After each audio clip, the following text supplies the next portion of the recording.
ఇంట్లో కూడా చెప్పులు వేసుకొని తిరుగుతున్నారా? అది మీ ఆరోగ్యంపై ప్రభావం చూపుతుందనే విషయం మీకు తెలుసా?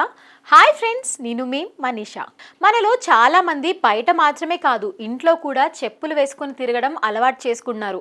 ఇది సౌకర్యంగా అనిపించిన ఆరోగ్యపరంగా కొన్ని విషయాలు మనం అర్థం చేసుకోవాలి. మన శరీరం సహజంగా ప్రకృతితో కనెక్ట్ అయి ఉంటుంది. అదే విధంగా రూపొందించబడింది. భూమిని నేరుగా తాకడం ద్వారా శరీరానికి ఒక సహజ సమతుల్యత ఏర్పడుతుంది. ఈ ప్రక్రియను గ్రౌండింగ్ లేదా ఎర్తింగ్ అని అంటారు. సాధారణంగా భూమిని నేరుగా తాకినప్పుడు మన శరీరంలో ఉన్న ఎలక్ట్రికల్ చార్జెస్ సమతుల్యంగా మారుతాయని కొందరు భావిస్తారు. అయితే ఈ అంశంపై శాస్త్రీయ ఆధారాలు పరిమితంగా ఉన్నాయని కూడా గుర్తించాలి. ముఖ్యంగా చెప్పులు, రబ్బర్ లేదా ప్లాస్టిక్ చెప్పులు ఈ సహజ స్పర్శను తగ్గిస్తాయి. అవి భూమితో ఉన్న సంబంధాన్ని ఒక విధంగా అడ్డుకుంటాయి.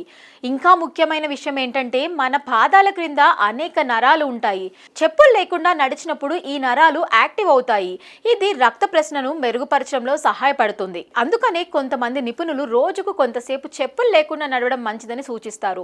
ఉపరితలంపై నడవడం శరీరానికి రిలాక్సేషన్ ఇస్తుంది. అయితే పూర్తిగా చెప్పులు వాడకూడదని కాదు. బయట ప్రదేశాల్లో హైజీన్, భద్రత కోసం చెప్పులు అవసరం. కానీ ఇంట్లో శుభ్రమైన ప్రదేశాల్లో కొంతసేపు చెప్పులు లేకుండా నడవడం ఒక మంచి అలవాటు కావచ్చు. ఇది కేవలం నడక మాత్రమే కాదు, ఒక న్యాచురల్ రిలాక్సేషన్ ప్రాసెస్ కూడా. రోజుకి 10 నుండి 15 నిమిషాలు ఇలా నడిస్తే శరీరం తేలిగ్గా అనిపించవచ్చు. చిన్న అలవాట్లు కూడా మన ఆరోగ్యంపై పెద్దగా ప్రభావం చూపుతాయి. కాబట్టి ఇంట్లో చెప్పులు వేసుకోవడం గురించి ఒక్కసారి ఆలోచించడం మంచిది. ఈ వీడియో కనుక మీకు నచ్చినట్లయితే మా ఛానల్ను సబ్స్క్రైబ్ చేసుకోండి. Thank you for watching.